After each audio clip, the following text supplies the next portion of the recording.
Mafhungo nga Rofhiwa Tshikovhele.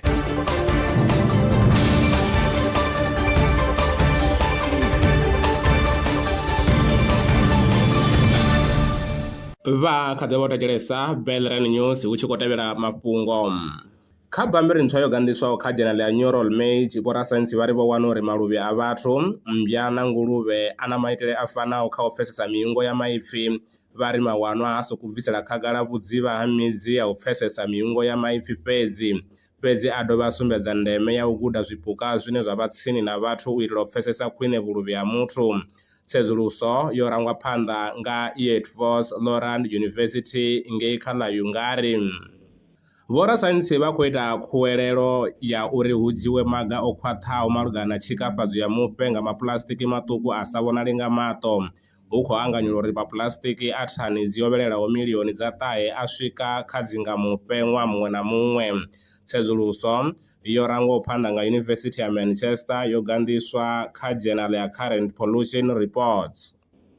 Vha tshimiswa tsha thusa lushaka Empowerment, vha Nefuri Foundation vho farana zwanḓa na vha tshiṱitshi tsha mapholisa tsha Mphepo vho dalela tshikolo tsha phuraimari ya Hamatsa. Madalo ayo o vha o katela u pfufha vhagudiswa vhe vha dzhia vhuimo ha u thoma u swika kha vhuimo ha vhuṱanu u ya nga grade ngo fhambana. Vho dovha hafhu vha amba na vhagudiswa zwi kwama pfanelo zwo tambudziwa nga nḓila dzo fhambanaho khathihi na vhuḓifari. Muambeli wa tshimiswa tsha thusa lushaka Empowerment ndi Vho Livhuwani Khwerana.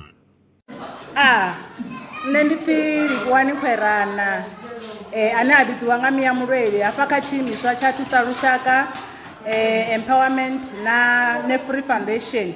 Namusi ro dalela tshikolo tsha Hamatsa Primary School tshine tsha wanala Hamatsa.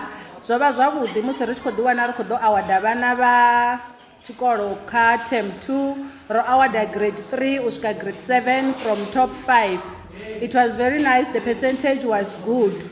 Ro ḓo swika he ra amba na vhana before tshi vha awada ri tshi khou vha sumbedzisa the do's and don'ts. Ri ambesa navho nga issue ya bullying because ri a wana uri vhana vhanzhi vha vha khou bulana, vhaṅwe vha tshi balelwa u ripota. Ri ya ra sumbedzisa vhana nga zwithu zwi si zwavhuḓi zwine a vha tei u zwi ita. Ri ya ra amba na vhana nga mikhwa uri vhana vha tea u vha na mikhwa na u ḓifuna, nga maanḓesesa ra khou goḓombedza ḽa bullying. Bullying is so serious zwikoloni, so ri ya ra ambesa nga hayo bullying uri arali a tshi bula muṅwe kha litshe, ende na vhane vha khou buliwa vha ye vha ripote. You don't do zwe muṅwe muthu a u ita wari u khou lifhedza, a u lifhedzi u tou ripota. So it was a very nice a day hafhanoni tshikoloni tsha Hamatsa. Vhana vho phasa nga maanḓa. Ro ṱuṱuwedza vhana vha grade 7 uri kha vha ye vha shume sa vhunga vha tshi khou ḓi vulela nḓila dzo ya sekondari. So vhana vho promisa uri vha ḓo shuma nga maanḓa. Riṋe sa Nefuri Foundation and thusa lushaka Empowerment ro pfha ro farea zwavhuḓi nga maanḓa fhano tshikoloni tsha Hamatsa. A khou guma ngorali mafhungo fhano kha Belrand News muthetshelesi. Arali na mafhungo ane vha tama ri tshi a tevhelela kana a sala murahu, vha si hangwe nomboro vha ri kwama kha 083 861 2263. Maṅwe mafhungo ndi vha vhuyelana o tshifhingani tshiḓaho. Ndaa.